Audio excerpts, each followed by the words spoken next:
A little overcast with the mighty Pegasus as the backdrop to a Thursday afternoon, the day after Christmas here at beautiful Gulfstream Park. Turf could not be in any better shape, lush and green. We will spend the majority of the program, 6 of the 10 races, in fact, will be run over the turf course. And as you can see, undoubtedly, the water level has receded here, Ronnie, over the last 3 days, give or take. Monday morning, a little over a foot of rain in a very short window, and it made headlines. Gulfstream Park certainly had some big puddles, but everybody was okay, including the horses. And we're back in action, my friend, after Christmas. Yeah, it's amazing to get 12 inches of rain in such a short period of time. But as you mentioned, everybody's safe.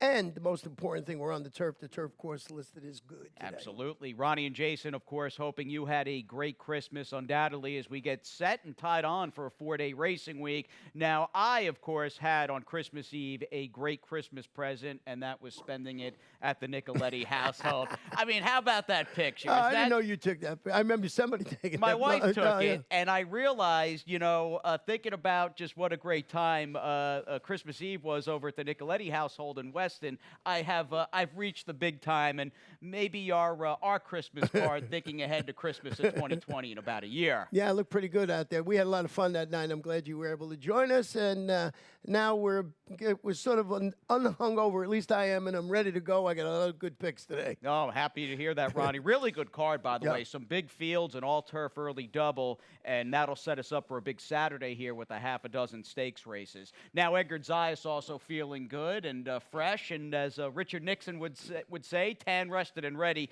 Good to have Edgar back. He's got 6 calls on the card. Now, 260 naturally was one of his biggest wins in the third leg of the Florida Sire Stakes, and wanted to give Edgar some props and a little bit of acknowledgement at the top of this Thursday edition of Gulfstream today, considering we know the kind of rider and, more importantly, the kind of person Edgar is. A young dad, a family man, all that stuff.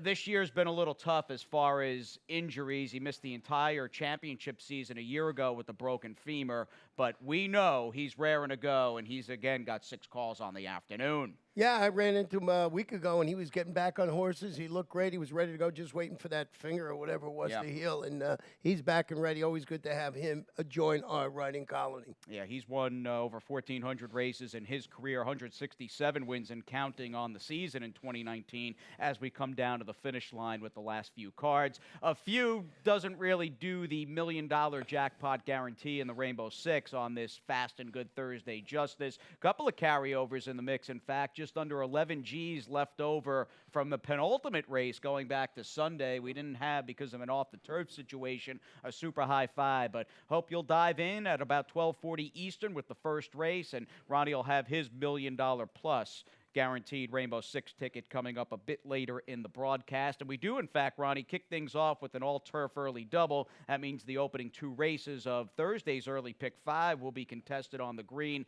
I am too deep in both grass races to start the new 4-day racing week using Omi 10 and, of course, the Todd Pletcher drop down, the 6 Nellie Bell. They are the big 2 unequivocally in this first race. Towards the outside in race number 2, I like the 7 Scribe, but the horse to beat in the big story of the race is the 8, What's to Blame, for Christophe. Come on. Yeah, he looks certainly like the one to beat, and he got the leading apprentice in England, Kieran Fallon, in the saddle tonight. With a C.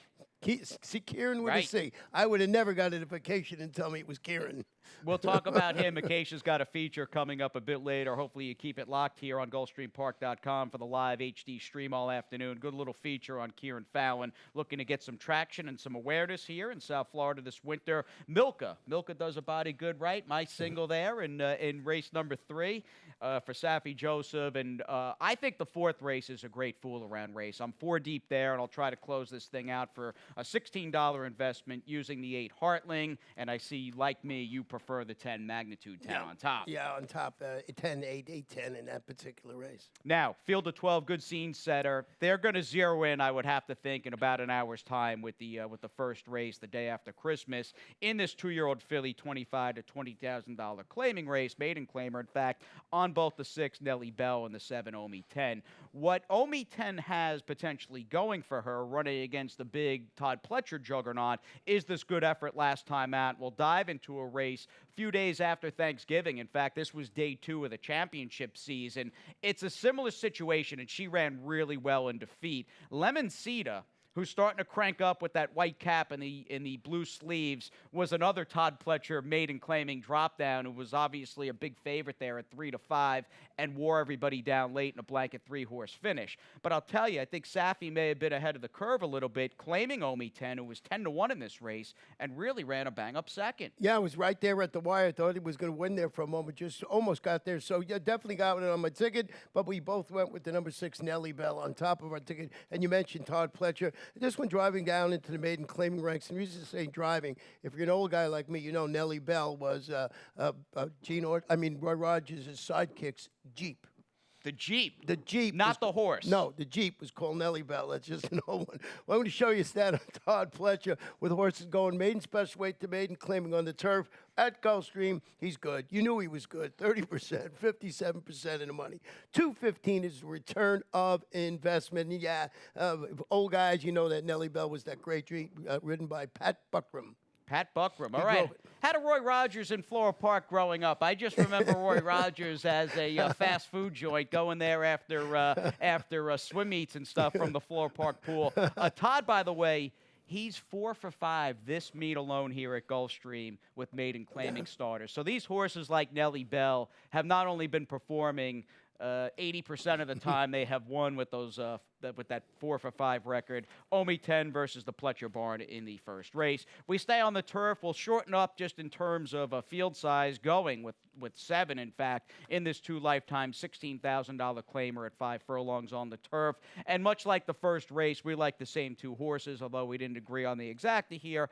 I took the 7 Scribe, who does have that good 5 furlong turf race back in the middle of November against a good field at the time, won by Frankie Apps. The big story, though, is the number 8, What's to Blame, for Christophe Commontoff, a maiden win that came up very fast at Aqueduct. And I know you like to look at charts, Ronnie. It does seem like that figure was legit. One horse came out of that race to win here for Danny Gargan. Yeah, right. This one stepping up to face the winners at the 16 level after drawing clear. As you mentioned, those 40 maidens going 6. That was on that turf course listed as good at Aqueduct, which we are dealing with today. You mentioned Christophe Clement has that apprentice we were talking about, Kieran Fallon, in the saddle today. We're going to see how he runs this afternoon. And he was excellent in England. He was excellent in England. Kind of a neat little backstory. I know Bill Finley over at the TDN did a pretty lengthy feature on Kieran, which I just read as well, maybe about a week ago. And, of course, his dad, a little bit of a star-crossed career, but in the saddle, I don't think there was any denying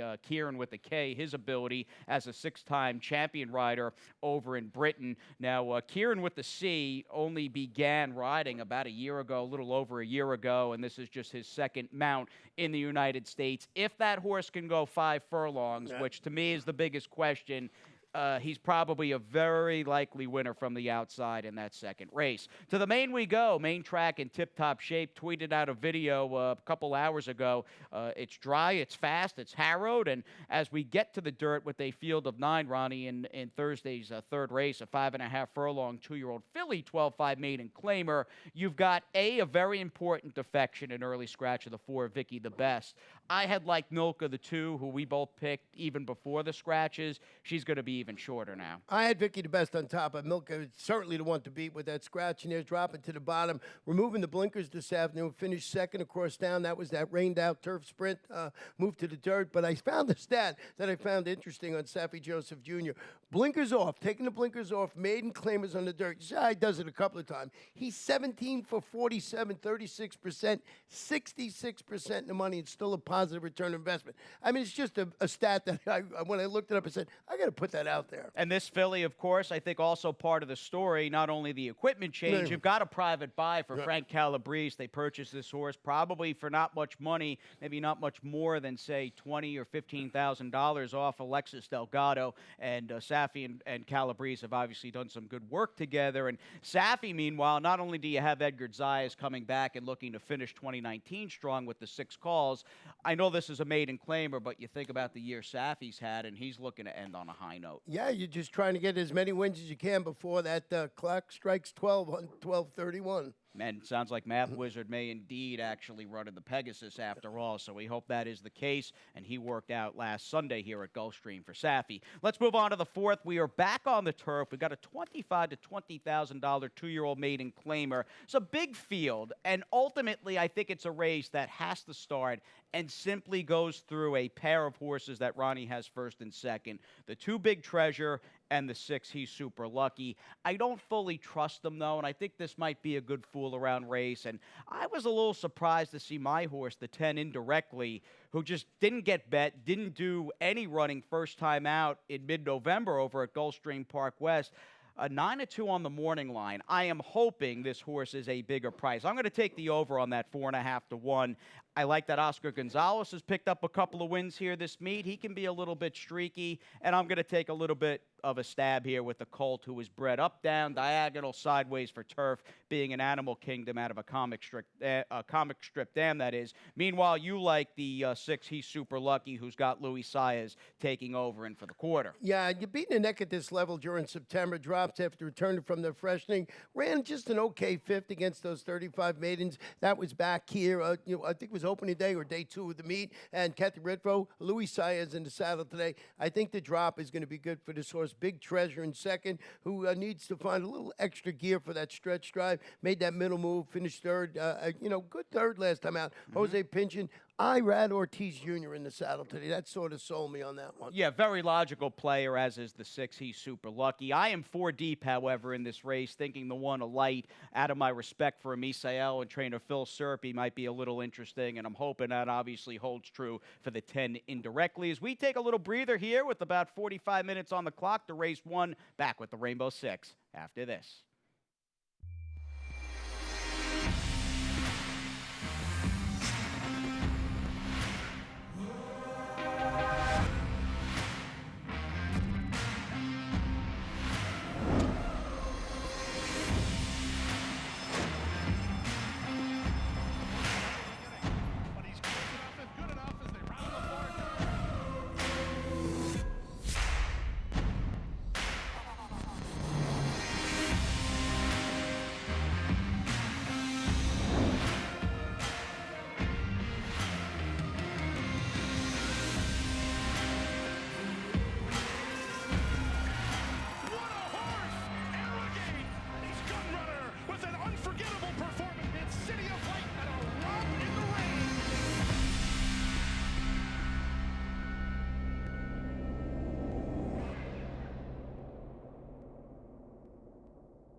Just 30 days out from that $3 million Pegasus World Cup dirt here at Gulfstream Park on Saturday, January 25th of 2020. Math Wizard now on the table, and we'll see Omaha Beach Ronnie, who's running Saturday opening day at Santa Anita in the Malibu. It sounds like the Pegasus dirt might be the final start of his career as well. Yeah, it certainly should be with $3 million on the line. So we'll see who enters. We'll know over the next couple of weeks. We'll start hearing more and more about the Pegasus. And don't forget, we got the Pegasus Turf 2 for $1 million.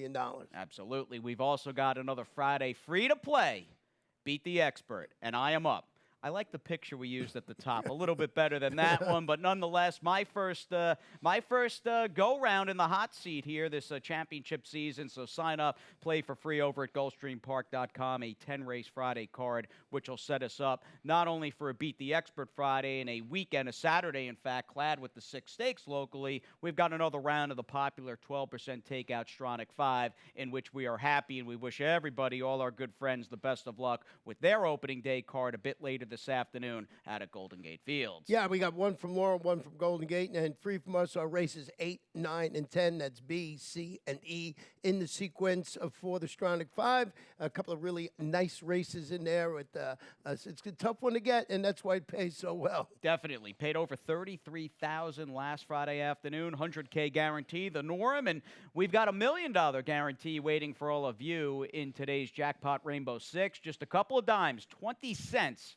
Get you in the door, and you're going to take the crack at the ticket this afternoon, my friend, for $43.20 with a single. Yeah, I got a single in there. I went 3 deep in here with Orson Evil, Hartling, and I think Magna 210 is the one to beat in there. 2 deep in there. Boy, that 3 JoJo Air just been working a hole in the wind for Wesley Ward. My buddy in race number 7, but I didn't single him. Little Meatball, I also used Jersey Joe B and Jamologister. And the reason Jamologister, that horse beats me if I pick it, beats me if I don't. So I'm trying to get it. My single is in race number 8. It's last show 4. Dropping to the 25 level. The owner of Cairo Prince, 4 for 5 in the money at the distance on the turf.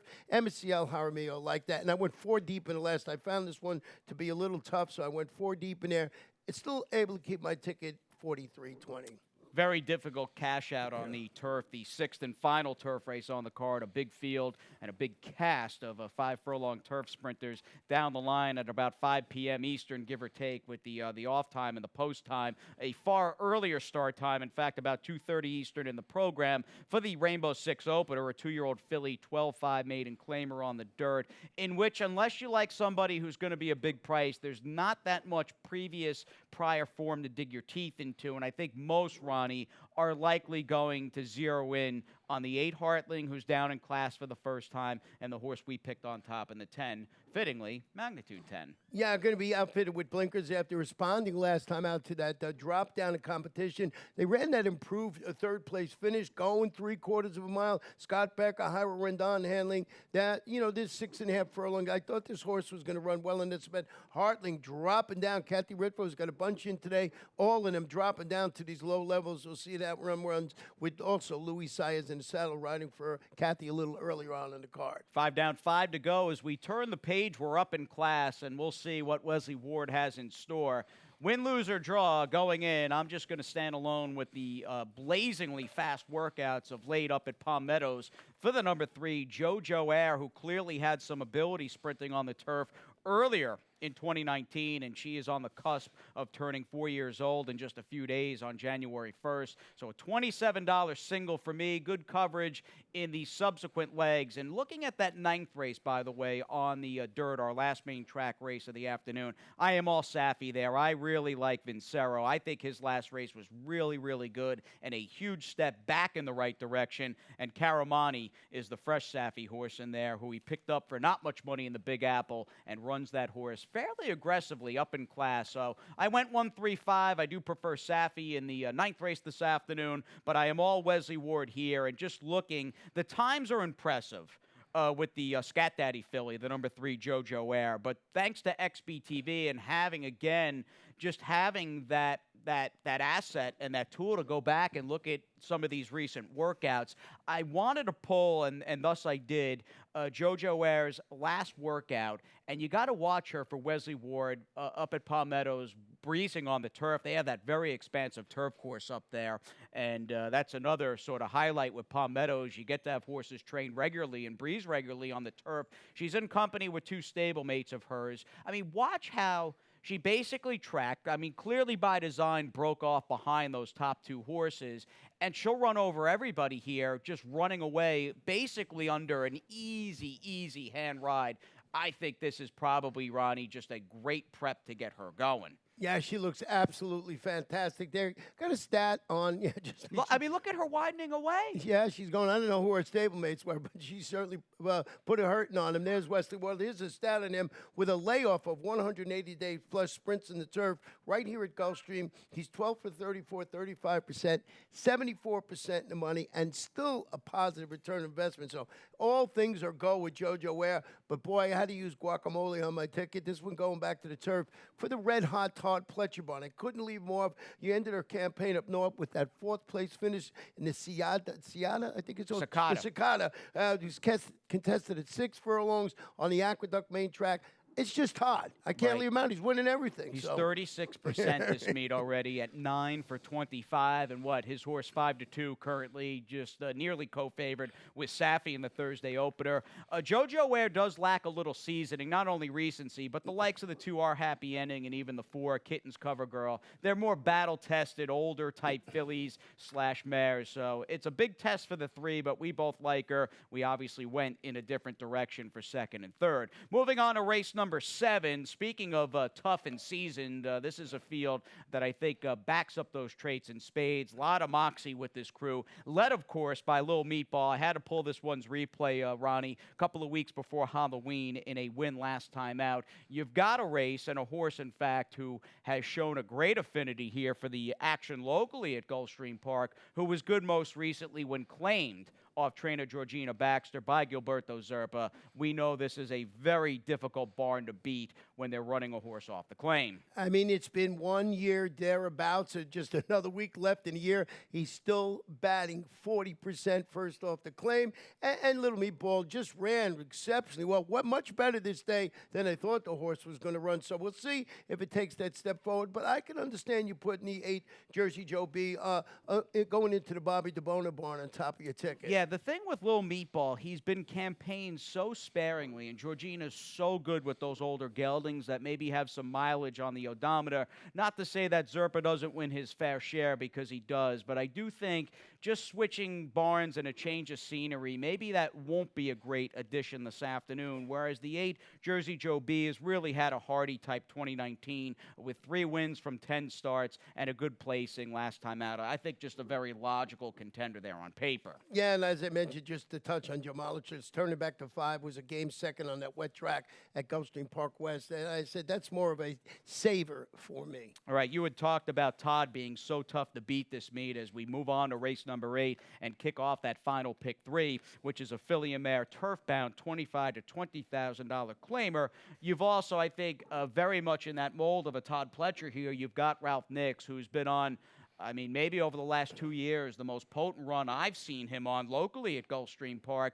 And it's really a case of Ralph with the Misael, who have been doing great work together this meet, teaming up with the 9 La Chauffeur. And will she be able to, because she's 0 for 10, outrun the filly on the rail? She fled the scene, who's 0 for 9. They're the big 2 for me. I gave the edge to Ralph just because he's going so good. Yeah, drop it to the 25 level today, returning to the turf fair of second place finishes against those 40 maidens. That was sprinting on the GP West Main track. It's a daughter of Cairo Prince. As I mentioned when I was showing you my Rainbow 6 ticket, 4 for 5 in the money at this distance on the turf. The big thing that's missing is the win column in there. Truly in second for Michael Irvin, only beaten ahead. You get Louis Sayers, and she fled the scene. Going to have that speed from the inside. She is, but boy, has she burned a lot of money, hasn't she? Well, most of them in the race have done that. No, they've had chances for sure, and that's what I mean. I guess the 1 and 9, and then to an extent the 5, they clearly have the best form. Will one of them be able to bust through and not run a good second or third, or narrowly beaten second or third? That's the question at hand. 9th race, meanwhile, the wins, much like the race with Little Meatball and Jersey Joe B, have come in bunches for just about all these horses in our main track finale. And like I said, in discussing my late pick 5, to me, Safi needs to lead off the discussion because he's got a third of the field with Caramani in from the Big Apple and Vincero, who I love this win last time out. And in my infinite wisdom, I feel as though, if memory's correct, I gave kind of a pre-race dissertation saying not only is Vincero in awful form, he can't win, doesn't want any part of 6, and what'd he do? He ran right over horses and looked really good. I think, to me, and I pride myself on having a pretty good handle and gauge on just the horse population here at Gulfstream in South Florida. I think relative to this field this afternoon, he's coming out of a win, and a good-looking, dominant win against a better group of horses that included Illustra and Super Jackpot. I like him coming back, but at some point, to be fair, although I think Safi's going to be tough, all the horses are going to have to run down your top pick, you would think, the soon-to-be 9-year-old Early Entry. Yeah, I know. 5-time local winner returns, makes his first starts and finishing 4th against Similar. That was up at Monmouth during June. Jorge Navarro, pretty good with the longer than 180-day layoff. It bats about 36%. And he's got Luis Saez handling the homecoming. So I just thought, coming back here, Fortunate Friends. And the other part, Caramani, I wasn't as sold on Vincero as you were, but I'll go back and take a second look because you seem to really like him. No, I like him. I think he's going to run great. I didn't know what to do with Early Entry. I know he enjoyed a little bit of a renaissance for Jorge earlier in the year. He hasn't run, though, basically since around Belmont Stakes time, and I think catches a pretty salty field, again, for a barn. It's early, but a barn that has not been setting the world on fire here at Gulfstream Park. Sort of waking up a little bit. Little bit. I mean, he picked up a win here. I think he had a winner on Sunday afternoon, but had a good second in that very solid 2-year-old turf filly allowance. So we'll keep tabs on him, undoubtedly, and we'll cash things out. In fact, Jorge Navarro in the mix with the 7 XY Speed, who Ronnie and I did not use in our top 4 as we capped the day after Christmas here at Gulfstream Park with a cast at a big one, a bulky field at that, of these 3 lifetime claimers. We took the same horse, the 4 Lucky to Be in America, who just is pretty logical on paper here and seems to run well no matter what kind of trip he gets. Yeah, I had pure luck as my long shot 20 to 1. I like that horse today because it's that kind of feel. But scratched out, and I scratched into 4 Lucky to Be in America, who moved to the Herbert Miller Barn after the claim, returns locally, chased the pace, finished third against Similar, going 5 across town, GP West, Apprentice Christian Torres, another softball, Mr. Storm. Can't take it with you. I put 04 on my ticket. Yeah, no, I got coverage here. It's just that kind of race. We'll see if Can't Take It With You on the rail. I still think 5 is a hair short for him, but he may get a fast pace. Mr. Storm, much like our top selection, makes a lot of sense. He's the deuce. And that'll do it for Ronnie and I. We'll catch up with Acacia Courtney downstairs from our Paddock Set studio, and we bring to you a late Christmas present, the one and only Pete Aiello with those scratches and changes.